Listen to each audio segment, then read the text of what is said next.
पूरे टाउन में अकेला है क्योंकि सब के सब लोग मारे जा चुके हैं। लोगों के मरने की क्या वजह है किसी को कुछ नहीं पता। एल हर सुबह उठकर ब्रश करता है, अपनी डेली ड्यूटीज को पूरा करता है और इसके बाद गाड़ी से निकल जाता है। दरअसल हर रोज वो एक घर में जाता है जहाँ पर जितनी भी बॉडीज होती हैं वो उन्हें दफना देता है। साथ ही वो घर को साफ करता है और इसके बाद घर के बाहर क्रॉस लगाकर वहाँ से चला जाता है। अपने खाने के लिए वो आसपास की जगहों से फूड भी इकट्ठा करता है। एल के पास एक मैप भी है जो कि पूरे शहर का मैप है और जिस भी घर को क्लीन करता है वो मैप पर भी क्रॉस का निशान लगा देता है, जिससे उसे पता चलता रहता है कि उसने कितने घरों को साफ कर दिया है। रात को जब डेल सो रहा होता है तभी उसे पटाखों की आवाज आती है, जिससे वो डर जाता है क्योंकि वो इस पूरे टाउन में अकेला बचा है। हालांकि उसके दिल में जिज्ञासा जागती है कि वो जाए और देखे, पर उसकी हिम्मत नहीं होती क्योंकि ये रात का वक्त होता है। इसीलिए अगली सुबह वो बाहर जाता है जहाँ वो सड़क के किनारे कार को देखता है जिसका एक्सीडेंट हुआ था।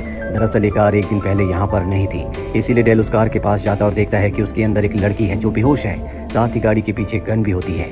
वो उस लड़की को घर ले आता और कमरे में बंद कर देता है क्योंकि उस लड़की के पास गन थी। कुछ देर बाद जब उस लड़की को होश आता है तो वो अपने आप को कमरे में देखकर हैरान हो जाती है क्योंकि उसको भी यही लगता था कि इस दुनिया में सिर्फ वही अकेली बची है। वो दरवाजा खोलने की कोशिश करती है लेकिन दरवाजा लॉक्ड होता है। इसके बाद वो दरवाजे को नॉक करती है। डेल समझ जाता है कि वो लड़की जाग चुकी है, इसीलिए वो दरवाजे के पास आता है और उस लड़की से पूछता है क्या तुम अकेली हो। वो लड़की कहती है कि मैं पिछले कई दिनों से अकेली हूँ, इसीलिए लगातार ट्रैवल कर रही थी। डेल पूछता है कि तुम्हारे पास गन कहाँ से आई। वो कहती है कि गन मुझे रास्ते में मिली थी, मैंने अपनी सेफ्टी के लिए अपने पास रख ली। डेल दरवाजा खोल देता है पर वो कहता है कि तुम यहाँ पर नहीं रह सकती। दरअसल डेल उस लड़की को अपने पास नहीं रखना चाहता, इसीलिए वो लड़की को बाहर आने के लिए कहता है। उसकी गाड़ी की चाबी उसे देता और कहता है कि तुम यहाँ से चली जाओ। वो लड़की कहती है कि मेरा नाम ग्रेस है, मैं नहीं जानती कि मुझे कहाँ जाना चाहिए, मैं तुम्हारे साथ रहना चाहती हूँ।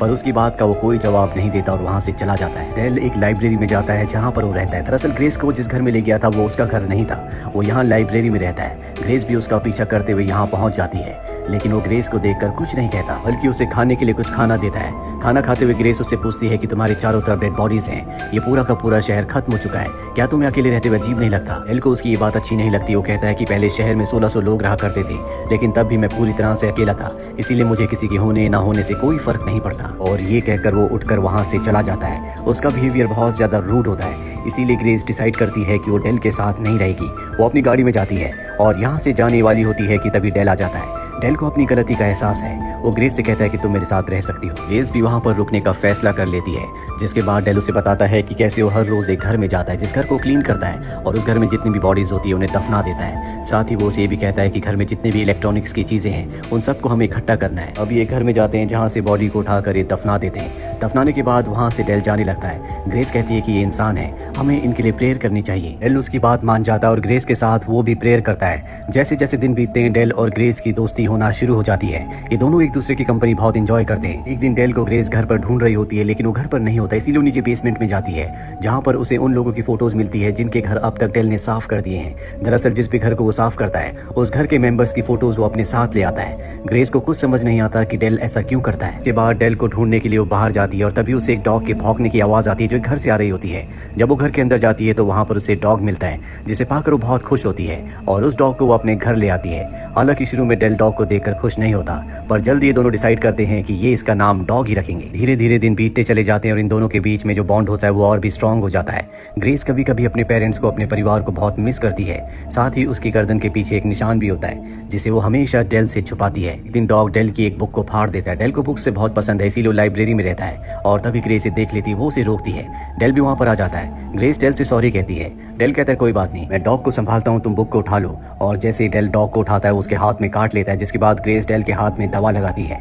पर अगले दिन वो डॉग इस घर से गायब हो चुका होता है, जिससे ग्रेस बहुत ज्यादा परेशान हो जाती है क्योंकि वो डॉग से बहुत प्यार करती है। ये बात वो डेल को बताती है। डेल कहता है तुम चिंता मत करो, हम डॉग को जल्दी ढूंढ लेंगे। और इसके बाद ये डॉग को ढूंढना शुरू करते हैं लेकिन बहुत देर तक ढूंढने के बाद भी इन्हें डॉग नहीं मिलता। और अब ग्रेस समझ जाती है कि डेल ने डॉग को मार दिया है, इसीलिए वो बहुत ज्यादा ड्रिंक कर लेती है और नीचे बेसमेंट से फोटो लाती है और डेल को देखकर कहती है कि तुम उन लोगों की फोटोज को क्यों लाते हो जिनके घर की तुम सफाई करते हो। तुम तो उन लोगों को जानते भी नहीं और ना ही उनके लिए तुम्हारे दिल में इमोशंस है। तुम उनको सिर्फ एक डेड बॉडी समझते हो, इसीलिए दफनाने के बाद तुम कभी उनके लिए प्रेयर नहीं करते थे। डेल कहता है कि मैं हमेशा से ऐसा नहीं था, मेरा भी कभी परिवार था। इसके बाद वो यहाँ से चला जाता है। डेल को एहसास होता है कि अब तक जो भी उसका बिहेवियर था वो गलत था, इसीलिए ग्रेस को वो एक ग्रीन हाउस ले जाता है। यहाँ आने के बाद ग्रेस को बहुत अच्छा लगता है। ग्रेस भी अब डेल को माफ कर देती है क्योंकि वो समझती है कि उसके साथ जो कुछ भी हुआ होगा उसकी वजह से वो पूरी तरह से बदल गया। अगले दिन हर दिन की तरह ही लोगों के घरों को साफ कर करने के लिए निकल पड़ते हैं। लेकिन अब ये अलग अलग लोगों के घरों को साफ करते हैं। इनके पास वॉकी टॉकी है जिससे एक दूसरे से कनेक्ट रहते हैं। ये लगभग सभी घरों को साफ कर चुके हैं, इसीलिए अब इन्हें कम ही घर मिलते हैं जिन्हें इन्हें साफ करना है। घर ढूंढते ढूंढते ग्रेस बहुत आगे निकल जाती है जहाँ पर उसे एक घर मिल जाता है। वो रेडियो से वॉकी टॉकी से डेल को भी उस जगह बुला लेती है। डेल जब उस घर के अंदर पहुंचता है तो ग्रेस पहले से सफाई कर रही होती है।